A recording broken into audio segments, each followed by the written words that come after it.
Graça e paz, queridos irmãos, esse é o canal Discipulando pela Bíblia e eu sou o pastor Bruno Pinho. Estou aqui com muita alegria, muito prazer de poder compartilhar uma porção da palavra de Deus ao seu coração. Primeira vez por aqui? Primeiramente, seja muito bem-vindo e saiba que nós estamos aqui meditando e refletindo sobre todos os livros da Bíblia, de Gênesis a Apocalipse. Nós estamos fazendo isso para extrair chaves espirituais para abençoar a sua jornada cristã. Nós já chegamos no Novo Testamento e estamos aqui finalizando um dos evangelhos, o Evangelho de Marcos. Hoje a porção é composta de apenas 2 capítulos, os capítulos 12 e capítulo 13. Capítulos intensos e cheios de significado.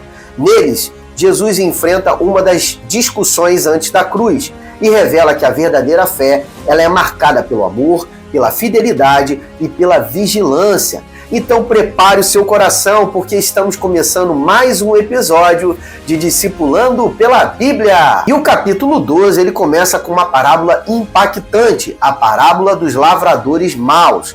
Jesus ele conta a história de um dono de uma vinha que arrenda o terreno a lavradores. E quando ele envia os seus servos para poder recolher os seus frutos, eles o maltratam. E por fim, o dono da vinha manda o seu próprio filho e eles o acabam matando. A aplicação aqui é direta, ou seja, Deus primeiro envia os seus profetas e o povo acaba rejeitando. Por fim, acaba enviando seu filho, que é no caso Jesus, e eles também o rejeitam e depois acabam matando. Olha que coisa extraordinária essa parábola. Ela sintetiza aquilo que é a movimentação do povo de Israel ao longo da história. Essa parábola revela, no caso ali, a dureza do coração do povo de Israel e, ao mesmo tempo, o amor paciente de Deus, pois mesmo rejeitado, Deus continua oferecendo a sua maravilhosa graça. E depois dessa parábola, alguns fariseus e herodianos tentam pegar Jesus em uma armadilha. Eles perguntam se, no caso, é lícito pagar tributo a César.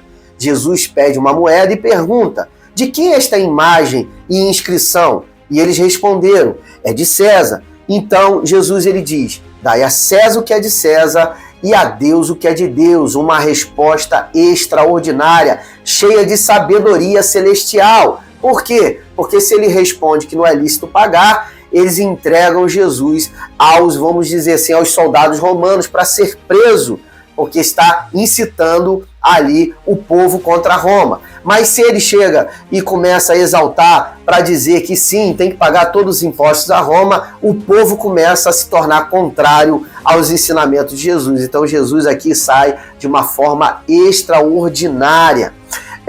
Jesus nos ensina então aqui a viver com a questão do equilíbrio. Ou seja, nós devemos honrar as autoridades humanas, mas sem deixar de reconhecer que a nossa lealdade maior pertence a Deus. A imagem de César está na moeda, mas a imagem de Deus está impressa em todos nós. E depois disso, os saduceus, que é um tipo de classe religiosa da época, que também não criam na questão da ressurreição, faz uma pergunta absurda sobre a questão de uma mulher que teve vários maridos nessa vida.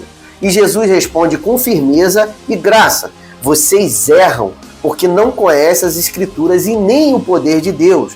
Ele afirma claramente: Deus é um Deus de vivos e não um Deus de mortos. Ou seja, a vida eterna é uma realidade agora e a morte não tem a palavra final contra nós. E então o escriba se aproxima de Jesus e pergunta: qual é o maior de todos os mandamentos?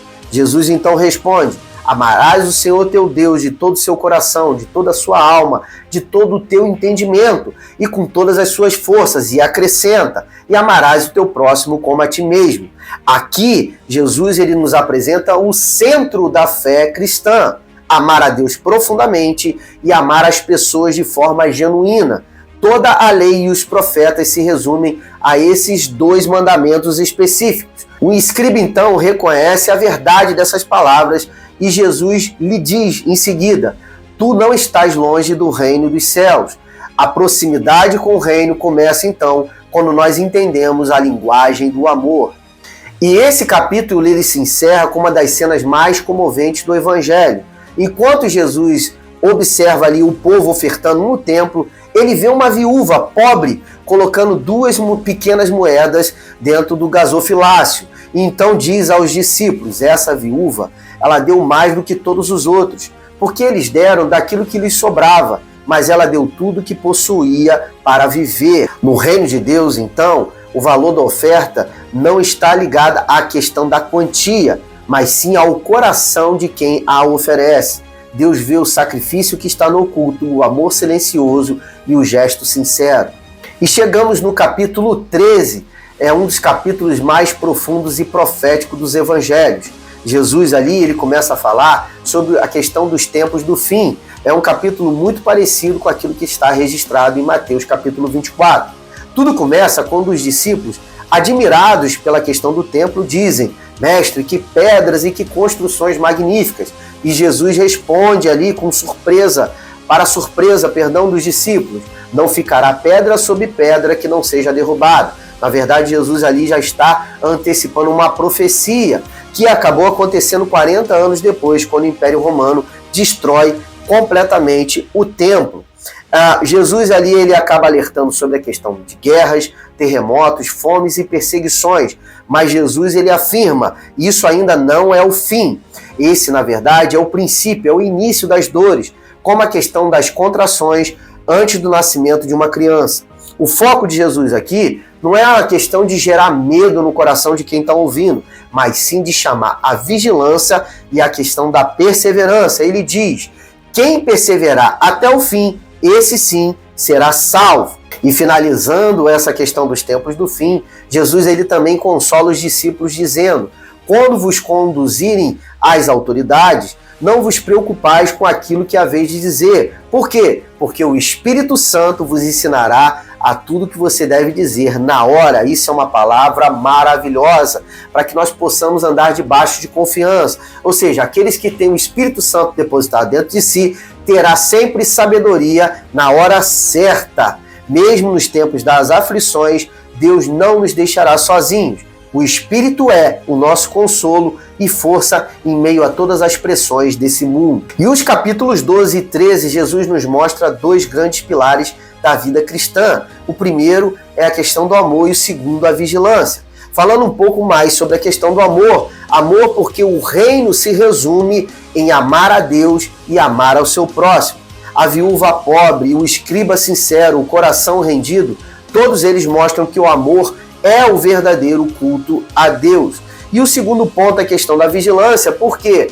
Porque o tempo é curto, mas a eternidade ela é uma questão real. Jesus voltará e o que ele deseja encontrar em nós é uma fé viva, um amor constante e um coração despertado para o retorno dele, despertado para a questão da eternidade.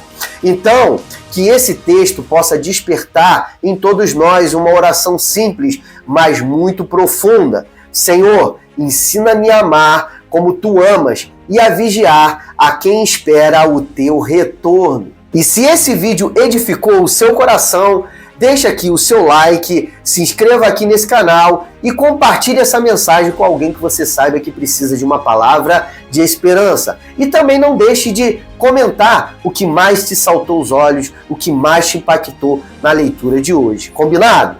Deus abençoe você e te espero até o próximo episódio de Discipulando pela Bíblia. Shalom!